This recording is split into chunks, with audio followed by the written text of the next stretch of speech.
Hi friends, வணக்கம். எப்படி இருக்கீங்க எல்லோரும்? இன்றைக்கி நானும் என் சிஸ்டரும் ஃப்ரெஷ்ஷான சங்கரா மீன் குழம்பு கிராமத்து ஸ்டைலில் எப்படி செய்யலான்னு பார்க்கலாமா? வாங்க. அதுக்கு தேவையான பொருட்கள் பார்க்கலாம். மிளகு, வெந்தயம், சீரகம், கொஞ்சமாக கடுகு, மல்லி, வரமிளகா, பூண்டு, சின்ன வெங்காயம், தக்காளி, வீட்டில் அரைச்ச குழம்பு மிளகாய்த்தூள், மல்லித்தூள், மஞ்சத்தூளுங்க. அதுக்கப்புறம் நல்ல ஃப்ரெஷ்ஷான மீனுங்க. தேவையான அளவு புளி. ஆப்ஷனாக மாங்காய் வாசமாக இருக்கும். உங்களுக்கு தேவைன்னா அது யூஸ் பண்ணிக்கலாம். இப்போ நம்ம மீன் குழம்பு எப்படி செய்யலான்னு பார்க்கலாங்களா? வாங்க. ஃபஸ்ட்டு பேனை எடுத்து வச்சுக்கலாம், அடுப்பை ஆன் பண்ணி. அதுக்கப்புறம் தேவையான அளவு ஆயில் விட்டுக்கலாங்க. இப்போது நம்ம எடுத்து வச்சுருக்க இந்த ஐட்டம்ஸ் எல்லாத்தையும் லைட்டாக ஃப்ரை பண்ணலாங்க. கொஞ்சம் கொஞ்சமாக போடுங்க. லைட் ஃப்ரை பண்ணுங்கள். ரொம்ப நேரம் ஃப்ரை பண்ணிங்கன்னா ஒரு மாதிரி கசக்கிற மாதிரி இருக்கும். நல்லா ஃப்ரை பண்ணிக்கோங்க. இது தாளிக்கிறதுக்காக நான் தனியாக எடுத்து வச்சுருக்கேங்க. லாஸ்ட்டாக நம்ம குழம்பு தாளிக்கிறதுக்காக.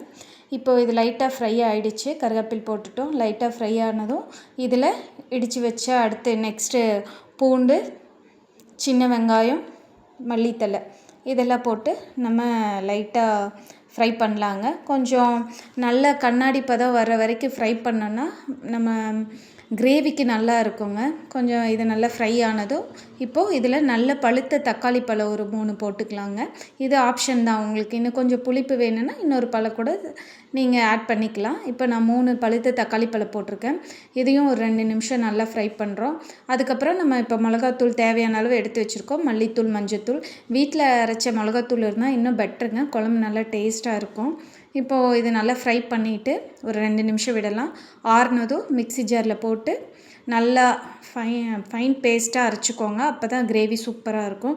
நெக்ஸ்ட்டு நம்ம தாளிக்கிறதுக்கு இது ரெடி பண்ணி வச்சாச்சு. இப்போது நாங்கள் மண் சட்டியில் தாங்க வைக்கிறோம். கிராமத்து ஸ்டைல்னால் மண் சட்டி தாங்க. செம்மையாக இருக்கும், வாசமாக இருக்கும், ஒரு மாதிரி டேஸ்ட்டே நல்லா டிஃப்ரெண்ட்டாக இருக்குங்க. இப்போது மண் சட்டியில் தேவையான அளவு எண்ணெய் ஊற்றிக்கலாம். எண்ணெய் ஊற்றிட்டு வெந்தயமும் சீரகமும் போட்டுக்கலாங்க. அதுக்கப்புறம் கருவேப்பிலை, இடித்து வச்ச பூண்டு, தேவையான அளவு பெருங்காயத்தூளுங்க. இது நல்லா ஃப்ரை பண்ணுங்கள். நல்லா ஃப்ரை பண்ணையில் ஒரு மாதிரி பூண்டு, வெந்தயம், பெருங்காயத்தூள் இதெல்லாம் சேர்ந்து ஸ்மெல் சூப்பராக இருக்குங்க. இது கொஞ்சம் நல்லா லைட் ப்ரௌன் ஆனதும் நம்ம அரைச்சி வச்ச மசாலா எடுத்து ஊற்றிக்கலாம் ஃப்ரெண்ட்ஸ். அதுக்கப்புறம் புளி தேவையான அளவு. நீங்கள் புளியும் தக்காளியும் உங்களோட புளிப்புக்கு தேவையான அளவு யூஸ் பண்ணிக்கோங்க. இப்போ தேவையான அளவு உப்பு.